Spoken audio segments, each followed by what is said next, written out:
Remue ménage.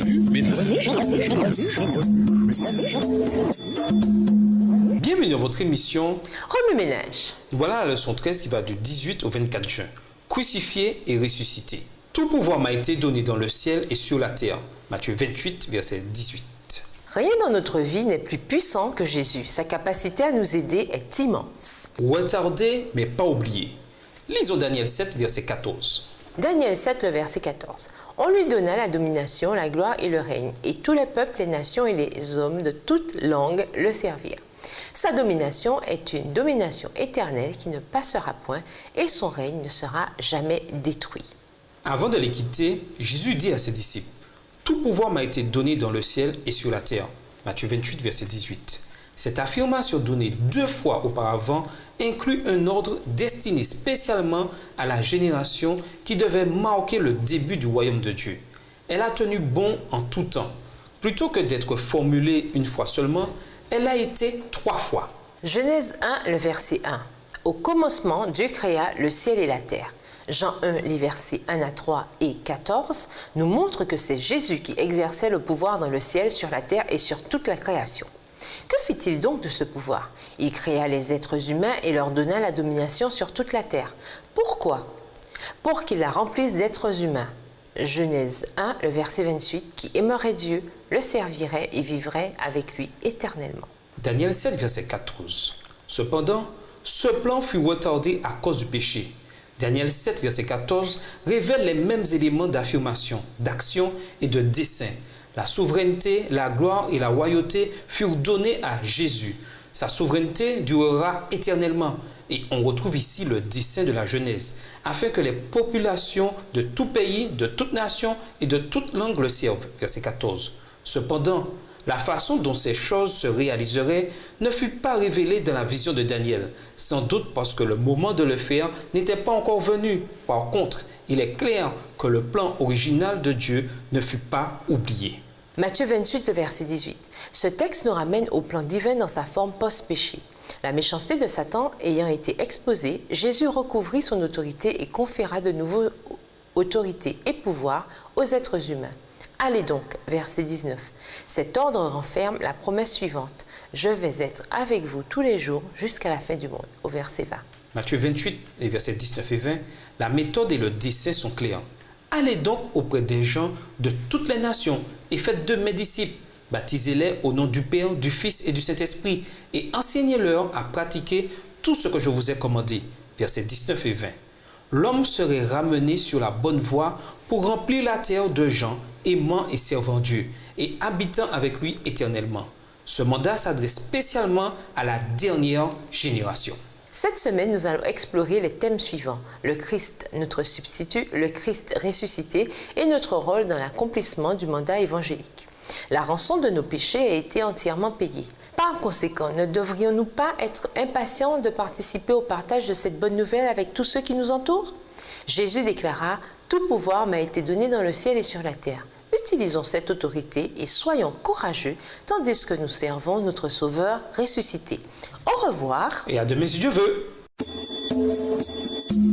Remue ménage. Remue ménage.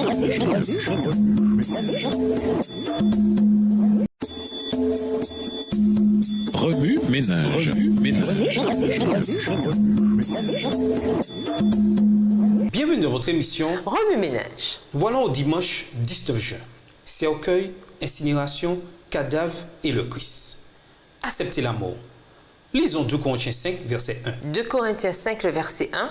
Nous savons en effet que si cette tente où nous habitons sur la terre est détruite, nous avons dans le ciel un édifice qui est l'ouvrage de Dieu, une demeure éternelle qui n'a pas été faite de main d'homme. En général, nous ne pensons pas à ce qui arrive à notre corps après la mort. Nous n'y prêtons pas attention, c'est tout. Mais si vous interrogez vos grands-parents à ce sujet, il se pourrait bien que vous obteniez une réponse à laquelle vous ne vous attendez pas. Dans les générations passées, et même aujourd'hui, dans certaines cultures et religions, ce qui arrive au corps après la mort est important. Certaines églises enseignent que si l'on se fait incinérer après la mort, on ne pourra faire l'expérience de la résurrection. J'ai déjà assisté à des funérailles où les familles insistaient pour voir le corps de leur bien-aimé dans le cercueil, puis voir ce cercueil descendre dans la tombe et qui restait jusqu'à ce que le cercueil soit enterré. D'autres traditions et religions interdisent même le don d'organes. Il arrive aussi que des familles se disputent quant à la manière de prendre soin du corps de la personne après sa mort. Récemment, j'ai lu un livre intitulé Stiff, The Curious Lives of Human Cadavers, la curieuse vie des cadavres humains. J'ai été fascinée de voir comment on se servait des cadavres au fil des années et comment les gens gagnaient leur vie grâce à eux. Au XVIIIe siècle, on se servait des cadavres pour tester la fiabilité de la guillotine, pour pratiquer des transplantations de têtes humaines et pour développer un système de compostage humain. On s'en servait aussi comme mannequin de simulation. L'auteur, une femme, termine son livre par un chapitre où elle dit ce qu'elle veut que l'on fasse de sa dépouille. Malgré son scepticisme à l'égard de la religion et tout le bien que son corps pourrait faire, il se trouve qu'elle n'a pas voulu qu'on dispose de son corps de cette façon. Bien des gens parmi nous, et cela n'a rien d'étonnant, n'arrivent pas à accepter la mort. Si la vie n'est qu'un accident, comme la plupart des naturalistes voudraient nous le faire croire, à quoi bon des funérailles? Si nous n'existions que pour faire passer nos gènes à la génération suivante, nous accepterions la mort. Si nous n'étions que de la boue évoluée, nous ne pleurerions même pas nos êtres chers décédés. Mais voilà, nous dépensons des milliers de dollars pour des funérailles parce que, quelque part, au plus profond de nous-mêmes, nous savons que nous avons été créés à l'image de Dieu. Créés pour vivre en un lieu où la mort et la séparation n'existent pas. C'est ce que Jésus a fait pour nous. Il a anéanti la séparation. Un jour, nous le verrons face à face et nous vivrons éternellement avec lui et tous les rachetés. Jésus a subi notre châtiment. Lisons Ésaïe 59, le verset 2. Ésaïe 59, verset 2. Mais ce sont vos crimes qui mettent une séparation entre vous et votre Dieu. Ce sont vos péchés qui vous cachent sa face et l'empêchent de vous écouter. À la croix, Jésus ne pouvait voir au-delà de la tombe. Il avait le sentiment que sa mort serait éternelle. Cette terrible souffrance surpassait de loin sa souffrance physique. Il vécut l'enfer que nous méritions. Peu importe l'endroit où nous mourrons ou la façon dont nous mourrons, nous savons qu'il a vaincu la mort éternelle pour nous. C'est pourquoi nous pouvons attendre avec une grande foi le grand jour où notre désir de voir Dieu face à face deviendra réalité. Une ère nouvelle. Lisons Matthieu 27, les versets 45 à 53. Matthieu 27, les versets 45 à 53. Depuis la 6e heure jusqu'à la 9e heure, il y eut des ténèbres sur toute la terre. Et vers la 9e heure, Jésus s'écria d'une voix forte, « Élie, Élie, lama sabachthani » c'est-à-dire « Mon Dieu, pourquoi m'as-tu abandonné » Quelques-uns de ceux qui étaient là l'ayant entendu dire, « Il appelle Élie » Et aussitôt, l'un d'eux courut prendre une éponge qu'il remplit de vinaigre et l'ayant fixée à un roseau, il lui donna à boire.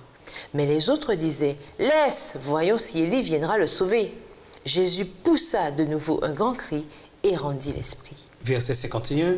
Et voici, le voile du temple se déchira en deux, depuis le haut jusqu'en bas. La terre trembla, les rochers se fendirent, les sépulcres s'ouvrirent, et plusieurs corps des saints qui étaient morts ressuscitèrent. Étant sortis des sépulcres, après la résurrection de Jésus, ils entrèrent dans la ville sainte et apparurent à un grand nombre de personnes. Le voile du temple séparant le lieu saint du lieu très saint était un symbole des pécheurs séparés de Dieu. Lorsque Jésus mourut, ce voile se déchira depuis le haut jusqu'en bas. De nombreuses personnes qui avaient cru que Jésus était le Messie sortirent de leur tombe et plus tard montèrent au ciel avec lui. Ceci nous révèle que même si notre culpabilité entraîne notre mort spirituelle, nous pouvons aller à Dieu lui-même et recevoir la vie. Notre étude d'aujourd'hui montre que les croyants qui sont morts ne sont pas cachés aux yeux de celui qui donne la vie. Dieu n'a pas honte de nous, quelle que soit notre condition. Coupable, indigne et même mort et en train de pourrir, si nous avons accepté Jésus pour sauveur, Dieu tient notre vie entre ses mains. À quoi ressemblera notre corps ressuscité? Lisons 1 Corinthiens 15, les versets 51 à 54. 1 Corinthiens 15, versets 51 à 54. Voici, je vous dis un mystère. Nous ne mourrons pas tous, mais tous nous serons changés. En un instant, en un clin d'œil, à la dernière trompette. La trompette sonnera et les morts ressusciteront incorruptibles. Et nous serons changés. Car il faut que ce corps corruptible revête l'incorruptibilité et que ce corps mortel revête l'immortalité. Lorsque ce corps corruptible aura revêtu l'incorruptibilité et que ce corps mortel aura revêtu l'immortalité, alors s'accomplira la parole qui est écrite, la mort a été engloutie dans la victoire. Je trouve cette question absolument fascinante. Nous avons été créés avec les éléments de cette planète. Genèse 2, le verset 7. Mais notre planète est devenue corrompue par le péché. La Bible dit clairement que nous ressusciterons incorruptibles. Comme Jésus, nous aurons un corps physique réel. Jean 20, le verset 27. Mais de quoi sera-t-il fait? Même si nous ne parviendrons jamais à répondre à cette question, Paul déclare sans embâche que peu importe la corruption que notre vie et notre mort ont apportée, elle disparaîtra à tout jamais à notre résurrection au retour de Jésus. En ce grand jour, nous recevrons un corps nouveau. Ne nous inquiétons donc pas de ce qui arrive à notre corps après la mort, parce que nous vivons avec l'espérance d'une vie où la souffrance, la corruption et la mort ne seront plus. Ce n'est donc pas de la condition de notre corps après la mort qu'il faut nous inquiéter, mais de celle de notre cœur maintenant. Peu importe l'endroit où nous mourons, ou la façon dont nous mourons et ce qui arrive ensuite à notre dépouille, Dieu a promis de donner une vie nouvelle et un corps nouveau à ceux qui l'aiment vraiment. Remue-ménage, à votre avis, quel impact les films ont-ils eu sur notre conception de la mort et de la résurrection? Avez-vous déjà réfléchi au don d'organes? Croyez-vous que Dieu bénisse ce geste? Expliquez. Comment partager votre espérance avec ceux qui ont peur de ce qui arrivera à leur corps après la mort? Au revoir. Et à demain si Dieu veut. Remue-ménage. Remue-ménage.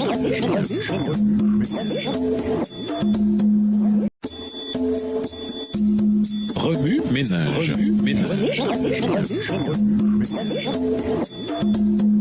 Bienvenue à votre émission. Remue-ménage. Nous voilà le lundi 20 juin. Exalter le Christ. Lisons Zacharie 8, verset 16. Zacharie 8, le verset 16. Voici ce que vous devez faire. Dites la vérité chacun à son prochain. Jugez dans vos portes selon la vérité et en vue de la paix. Le Seigneur a vu notre condition déchue. Il a vu notre besoin de sa grâce parce qu'il aimait nos âmes. Il nous a donné grâce et paix. La grâce est une faveur imméritée, accordée à quelqu'un qui est perdu. Loin de nous fermer l'accès à la miséricorde et à l'amour de Dieu, le fait que nous sommes pécheurs rend absolument nécessaire l'exercice de son amour envers nous si nous devons être sauvés. Le Christ a dit, « Ce n'est pas vous qui m'avez choisi, mais moi, je vous ai choisi et je vous ai établi afin que vous alliez et que vous portiez du fruit et que votre fruit demeure. » Jean 15, verset 16. Quand Adam tomba, il fut pourvu à sa restauration. Au temps fixé, Jésus, le prince de la vie, vint dans notre monde où il entra en conflit avec les puissances des ténèbres. Dans ce monde, Satan a eu l'occasion de mettre en évidence les résultats de la mise en œuvre de ses principes de libération de la loi. Par sa ferme obéissance aux commandements de son Père, le Christ a montré ce qui peut résulter de la fidélité aux principes de la justice.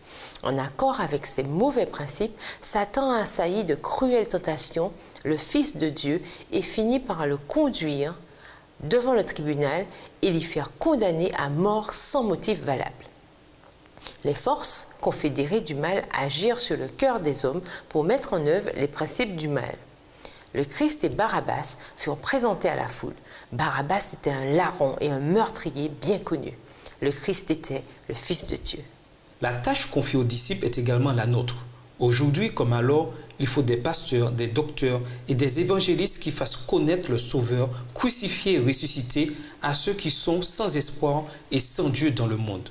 Que les messagers du salut aillent de porte en porte. La bonne nouvelle du pardon obtenue par le sang du Christ doit parvenir à toute nation, à toute tribu, à toute langue et à tout peuple et être proclamée non avec froideur et timidité, mais avec clarté, conviction et énergie.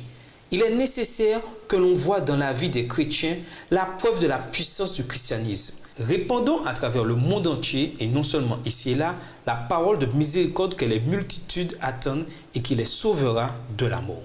Remue-ménage, le plan de Dieu pour nous n'a jamais changé. Quel est votre rôle dans ce plan? Décrivez de quelle façon le plan de Dieu, consistant à utiliser ses enfants pour gagner des âmes, s'applique à votre situation personnelle. Au revoir. Et à demain si Dieu veut. Remue-ménage. Remue-ménage.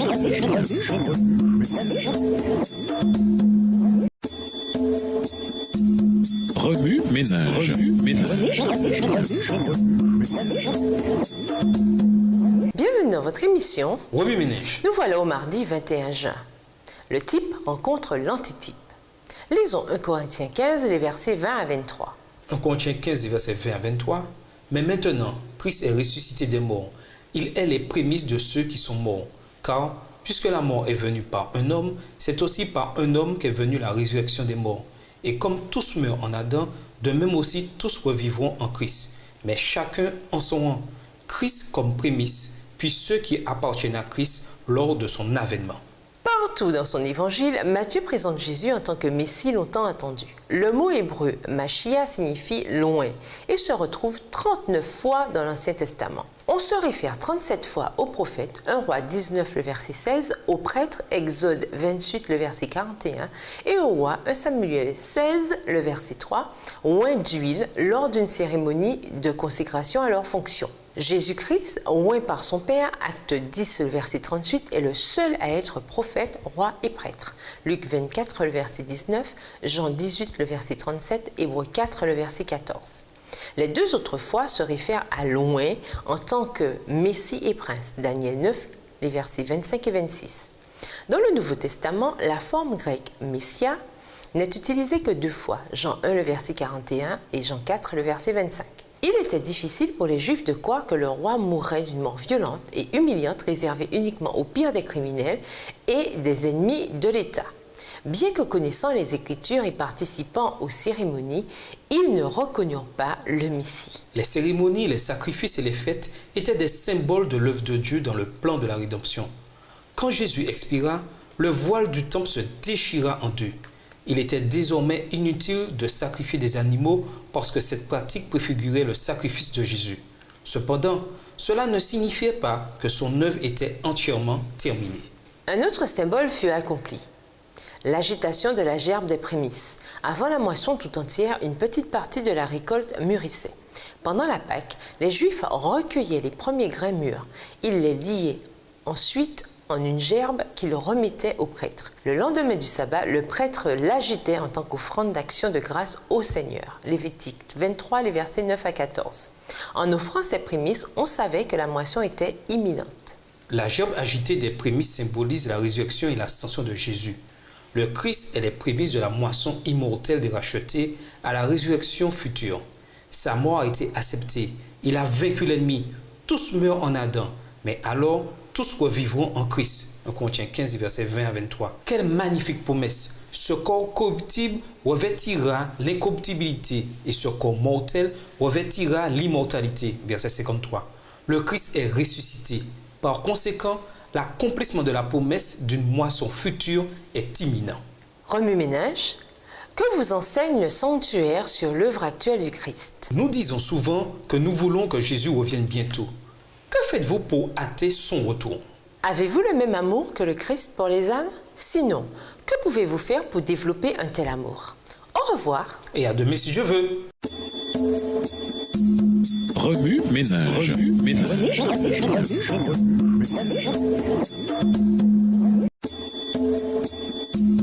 Remue-ménage. Remue-ménage.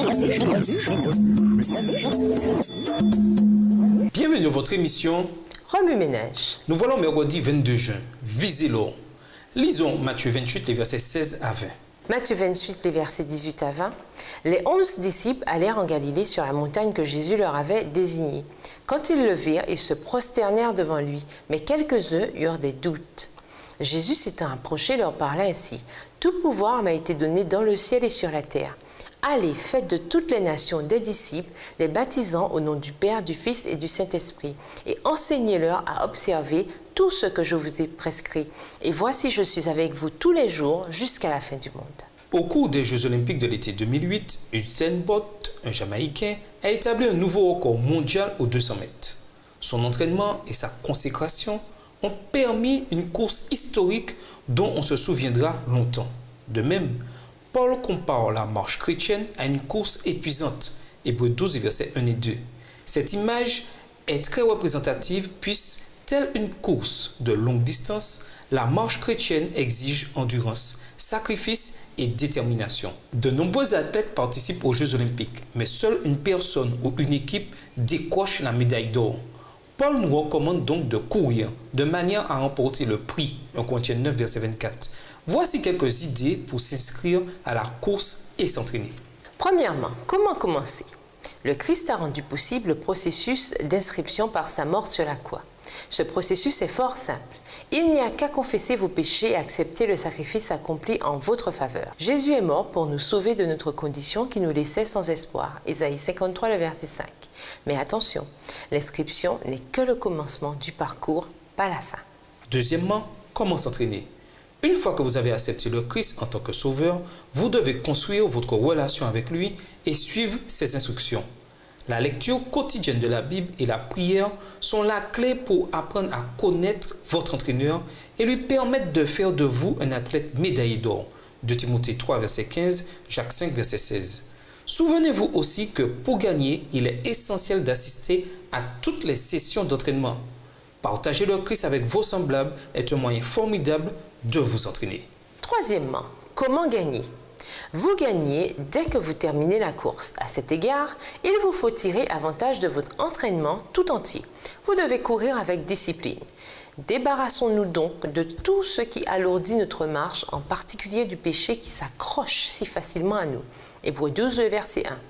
Nous faisons prisonnière toute pensée pour l'amener à obéir au Christ. 2 Corinthiens 10, le verset 5. La victoire est déjà assurée. Vous n'avez qu'à vous fier à l'entraînement de Jésus, votre entraîneur. Une fois la course terminée, il vous remettra personnellement votre récompense. Matthieu 16, le verset 27, 2 Timothée 4, le verset 8, Apocalypse 22, le verset 12. Quatrièmement, souvenez-vous du prix.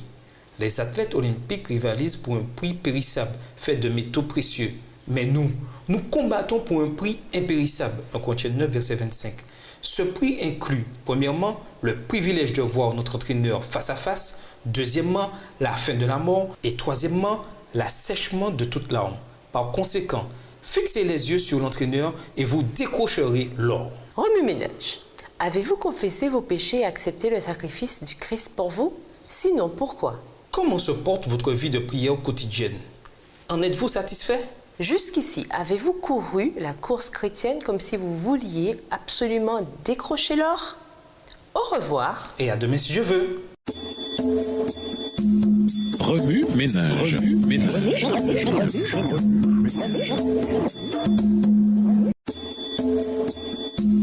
Remue ménage. Remue ménage. Bienvenue dans votre émission. Remue ménage. Nous voilà au jeudi 23 juin. Avez-vous embrassé le message? Lisons Hébreux 9, le verset 28. Hébreux 9, verset 28. De même Christ qui s'est offert une seule fois pour porter les péchés de plusieurs, apparaîtra sans péché une seconde fois à ceux qui l'attendent pour leur salut. Depuis l'époque d'Adam et Ève, le message de Jésus a transporté de joie le cœur des êtres humains. Cependant, il n'y a toujours eu qu'une minorité de gens qui ont embrassé ce message et l'espérance du retour de Jésus.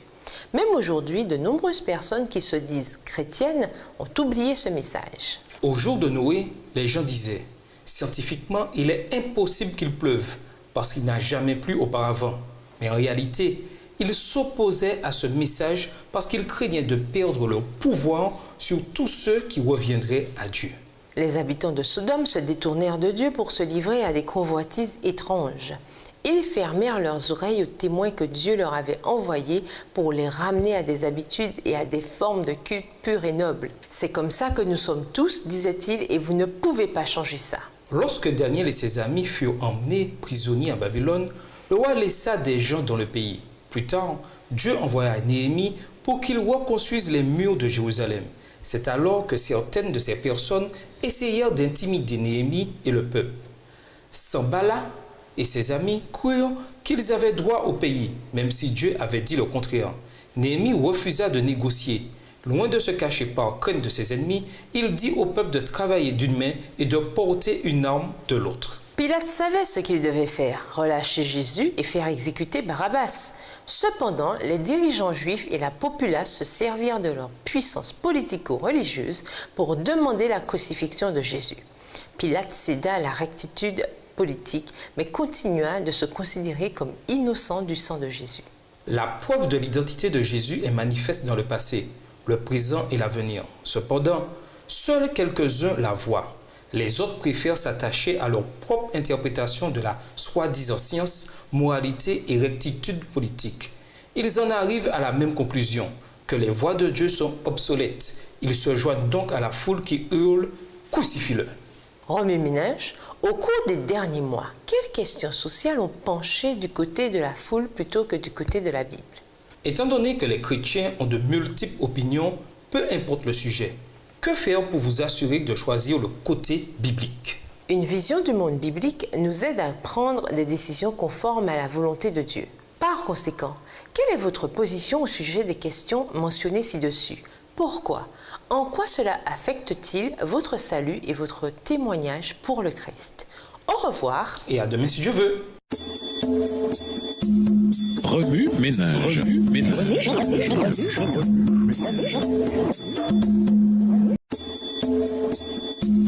Remue-ménage. Remue-ménage.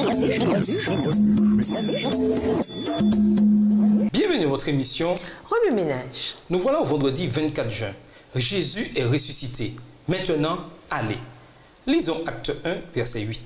Acte 1, le verset 8. « Mais vous recevrez une puissance, le Saint-Esprit survenant sur vous, et vous serez mes témoins à Jérusalem, dans toute la Judée, dans la Samarie et jusqu'aux extrémités de la terre. » Pour conclure, quand on lit les histoires des voyages missionnaires de Paul, on se rend compte que l'apôtre a pu continuer parce qu'il croyait en quelque chose de plus puissant que la douleur et la souffrance qu'il subissait. Quiconque rencontre le Christ vivant, ressuscité, est lancé dans le partage de la bonne nouvelle du salut. Le mandat évangélique est donné à quiconque suit le Christ. Allez donc et faites des disciples. Qu'aux vos idées, mémorisez le passage du mandat évangélique, Matthieu 28, versets 18 à 20. Recueillez des images de ce que vous pourriez faire pour contribuer à l'accomplissement du mandat évangélique, puis réalisez un collage intitulé « Allez ». Affichez-le là où vous pourriez le voir régulièrement. Trouvez un endroit pour aller, tel qu'un café ou une salle de gym. Vous pourrez y rencontrer des gens et vous faire des amis pour le royaume des cieux. Faites une promenade dans votre quartier et priez pour ceux qui y habitent. Méditez Somme 24, qui est la réaction céleste à la résurrection de Jésus. Restaurez quelque chose comme un meuble, par exemple, en guise de métaphore de la restauration que le Seigneur effectue dans votre vie. Pour aller plus loin, nous vous invitons à lire Acte 14, ainsi que dans le livre Jésus-Christ au chapitre 86, « Allez enseigner toutes les nations » écrit par Ellen G. White. Et sur Internet, Adventist Frontier Mission Stories, histoire de mission adventiste. Au revoir. Et à demain si Dieu veut. Remue-ménage. Remue-ménage.